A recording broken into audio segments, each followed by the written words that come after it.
Hey guys, welcome back to my channel. If this is your first time here, you're welcome to Sew with Mediva. And if you're a returning subscriber or a returning viewer, thank you for sticking to my channel. In today's video, I'll be showing you guys how to make this ruched shoulder gathered dress that I'm wearing, and I achieved this style using 3 yards of African print fabric. If this is something you are interested in, make sure to keep watching and don't forget to give this video a thumbs up, leave a comment and subscribe to my channel. So if you're watching this video, we just hit 100,000 subscribers and I want to say a big thank you to you guys for supporting my channel. Love you. So for this dress, I made use of 3 yards of African print fabric, but if you want yours longer, you'll need more than that. You can also make use of a crepe fabric for this style, and I have my other sewing materials here. So I'll be drafting the upper part on the pattern paper. So I have my paper here and it's not in a fold of 2. So the first thing I did was to come down by 1.5 inches to mark the shoulder line. So this allowance is going to serve as the drawstring casing for the shoulder. So from the shoulder line, I'm going to mark the remaining vertical measurements I'll be needing. The first one is from the shoulder to the bust point, which is 10.5 inches for me, and then the shoulder to the under bust is 13.5 inches. Then the shoulder to the half length, which is more like the high waistline, is 16 inches, and then the full length of this upper part is 21 inches. I just came down by 5 inches from the waistline, so I'll go ahead now to extend these lines. So make sure to mark your own correct vertical measurements.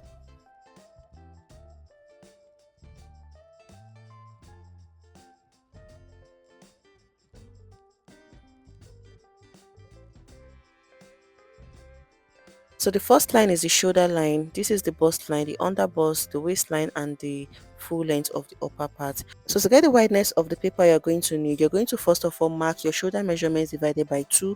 Mine is 8 inches, and then you determine the length of your sleeve. So it depends on how long you want your sleeve to be. For mine, I used 12 inches. So in total, I'm going to be needing a paper that is 20 inches wide. So I'll just go ahead now to cut out the excess. So you can decide to make your sleeve longer if you want your ruche to look fuller. After cutting out the excess, I'm going to label the lines appropriately. That's the shoulder line, the bust line, the under bust, the waistline, and the full length of the upper part. So after labeling, I'll come over now to the center front. So on the shoulder line, I'm going to mark the neck width, which is 3 inches. You don't need more than 3 inches because your neckline is still going to appear wider because of the style of the dress. And then for the depth of the front neckline, I'm going to do 8 inches. So the back neckline is going to go lower than the front neckline. And then I'll use my ruler to connect it. So I'll come over to the edge of my paper and then come down by 1 inch for my shoulder slope. From the shoulder line, come down by 1 inch for your shoulder slope and then connect it all the way to meet the neckline this way. After that, the next thing is to mark the armhole opening. So from this new shoulder line, I'm going to come down by my armhole measurements divided by 2, which is 8 inches. You can get your armhole measurements by dividing your round bust measurements by 6 and adding 1.5 inches to it. So after that, come over to the under bust line and come in by 3 inches.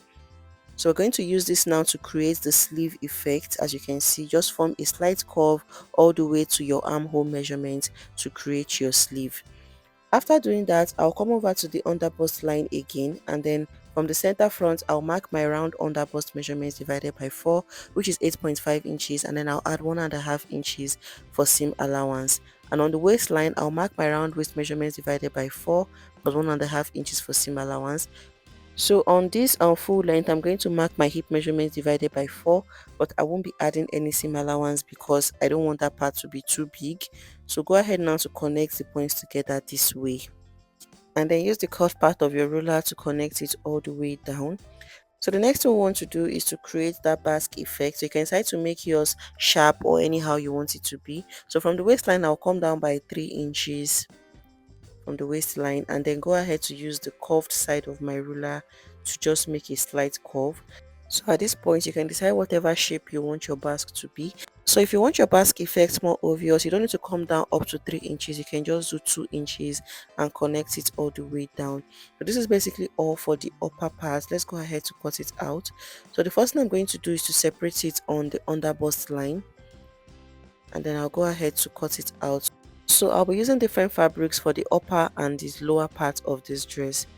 So guys, I missed the clip where I cut out the shoulder, but one thing I want you guys to know is that I still maintain the 1.5 inches shoulder allowance for my drawstring casing, and I've also gone ahead to cut out my neckline, as you can see. So I'm going to use this now to cut on my fabric. I'm going to be cutting out the front panels first. So before I use these patterns to cut on my fabric, let's go ahead to mark out the back neckline. So like I said, the back neckline is going to be lower and it's going to stop at the bust point, the bust line. So I'm going to just go ahead and connect it all the way up. So you can decide to make the neckline of your back panel lower, like all the way to the under bust. Just depends on what you want. So I've gone ahead to use the patterns to cut out my fabric, and this is what we have. So for the upper part, it is in a fold of 2, as you can see, and I added half an inch for my joining allowance. I also added half an inch to the sleeve area for turning over, and the lower part is also in a fold of 2, as you can see. So I'll go ahead now to take out the pattern paper so that you guys can see what we have. So we're going to use the same pattern to cut out the back panel. So when you open up, you'll have something that looks like this for the front, and this is the lower part. So I'm going to cut out lining for this lower part, and I'll cut out facing for the neckline of the upper part. So right now I'll go ahead to modify the neckline for the back panel, and then I'll use it to cut out my fabric. So I'm going to be adding a zipper allowance of 1.5 inches towards the center back. So after cutting out, this is what we have. So you can see my zipper allowance. I'll just go ahead to rip it opened, so I can have 2 pieces for the back. And for this lower part, I'm going to come in by 0.5 inches on the waistline and just go ahead to curve it out. So this is going to prevent any form of zipper bulge. So I'll also cut out my lining and facing for the upper part and show you guys. So I've gone ahead to cut out the facing. This is for the front panel. So I just cut out the exact V-shape neckline that I have on another fabric. So I'm going to place it right side facing each other this way. So starting from the midpoint, I'm going to stitch it all the way up and stitch it on the other side.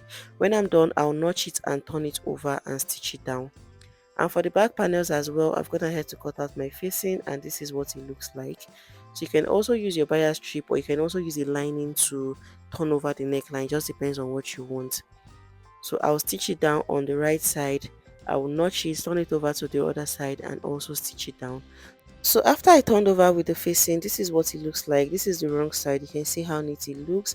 And for the back panels, I've also gone ahead to do the same thing, and I ironed it out. So you can also use your hemming gum to seal the fabric if you don't want to stitch it down. So for the lower part, I've gone ahead to cut out my lining just like I said. You can also iron your hair stay to the fabric if you want to. So what I'm going to do now is to attach this upper part to the lower part. So we're going to gather these parts to fit into the lower part this way. So there are different methods of doing this. You can decide to just go ahead to run a loose stitch and then just gather your fabric till you have that exact length. But for mine, I'm going to create my gathers while joining the two fabrics together. And the first thing I'm going to do is to get the midpoint of the lower part and notch it. So I'll also get the midpoint of the upper part. I'll just use my chalk to trace it out. So I'm going to place that notched points facing each other this way and use my pin to hold it down. So I'll pick the edge of the fabric and also pin it to the edge of this one.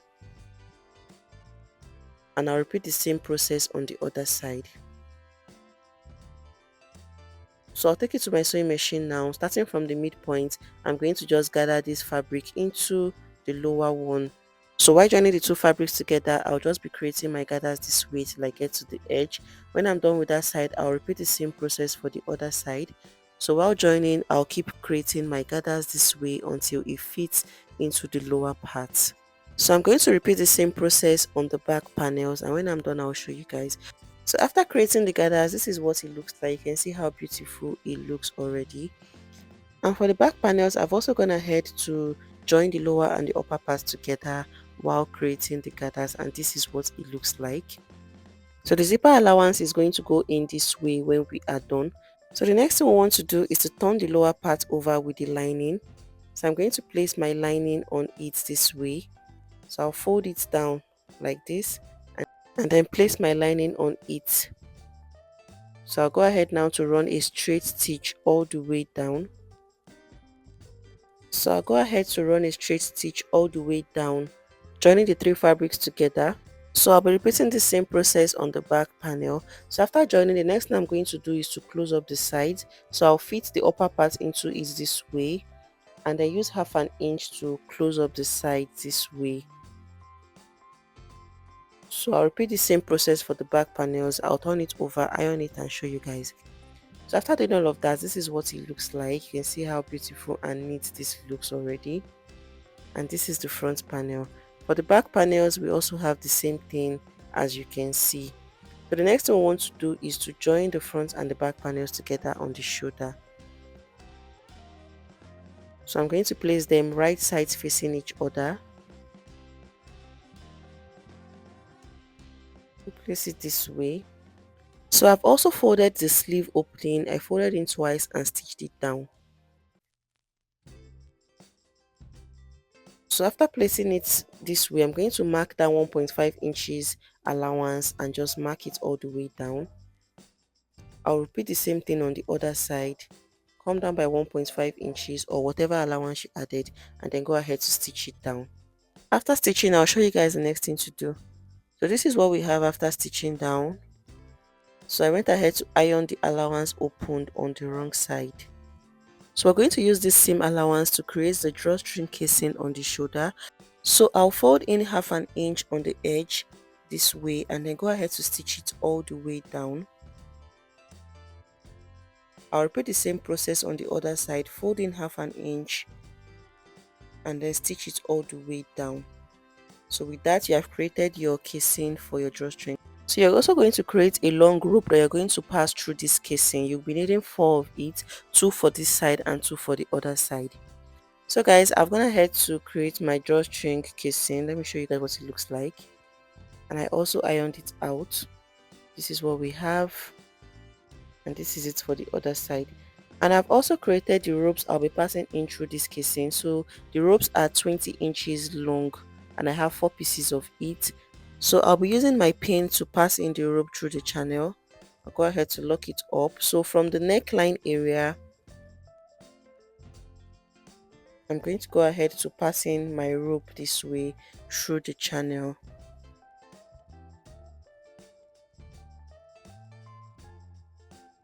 So I'll go ahead to pull it in, and then I'll pass in the second rope.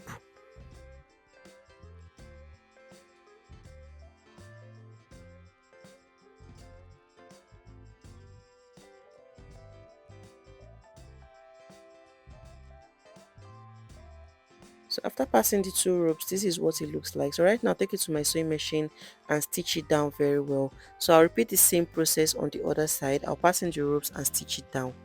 So after stitching down the rope on the neckline area, this is what we have. So towards this side, you can just pull your rope to create your ruched effect on the shoulder. So the sleeve length you worked with is going to determine how full your ruche will appear. You're just going to ruche it up this way and then tie it towards the sleeve area. So this is what it will look like on the right side. This is what it will look like, and see how beautiful it looks already.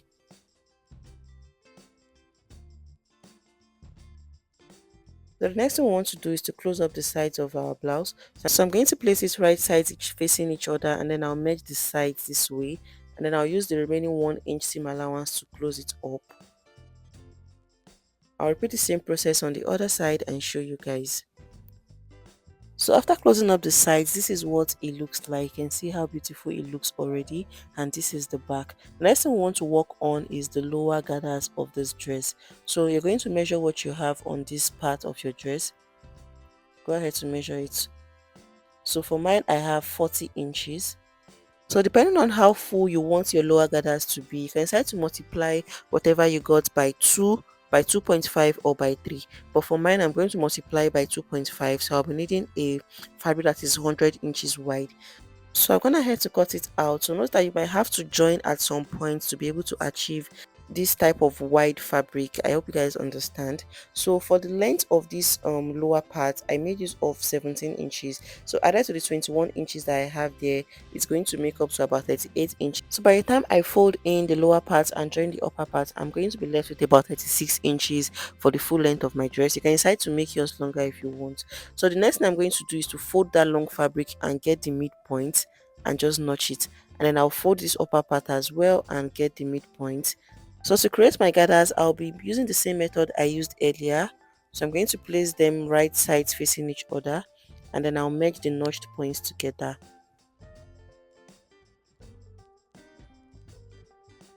So I'll go ahead to merge the notched points, which is the center points, together, and then use my pin to hold it down. So note that you can as well create your gathers first before you join it. I just prefer using this method. So I'll pin the edge of the fabrics together as well, and then I'll also go ahead to pin the other edge together. So after pinning, starting from the midpoint, I'm going to go ahead to join the two fabrics together. So while joining, I'm going to just create my gathers so that the excess fabric fits into the upper part. So on this zipper allowance area, I'm going to just do a straight stitch. I won't have to gather that part. When I'm done with that side, I'll come over to the other side and just form my gathers while I join the two fabrics together. So when I get to the edge, I'll do a straight stitch because of my zipper allowance. So when I'm done doing all of that, I'll show you guys. So after creating my gathers, this is what it looks like. You can see how beautiful this looks already. And this is the back of the dress. The next thing we want to do is to close up the center back. So I'm going to turn it over this way, making sure the right sides are facing each other. And then I'll go ahead to close up the center back up to the point where I want my zipper to stop. So I'll just use my chalk to highlight my 1.5 inches zipper allowance all the way down. Then I'll go ahead to stitch that point closed. So after stitching, this is what we have. The next thing we want to do is to insert the zipper. So I'll flip the dress over to the wrong side, and then I'll place my zipper on the zipper allowance this way. You can go ahead to iron out your zipper allowance to look like this. So I'll place the right side of my zipper facing it this way, then you can pin it down before you stitch it on this side all the way down, and also stitch on the other zipper allowance all the way down, and then you fold in the edge of the zipper. So after fixing in the zipper, this is what it looks like, and you can see how beautiful and neat this dress came out. You can also use this method to make the longer version of this dress. It's still going to come out well. So this is where I'll be ending this video for today. Don't forget to give it a thumbs up, leave a comment, and subscribe to my channel.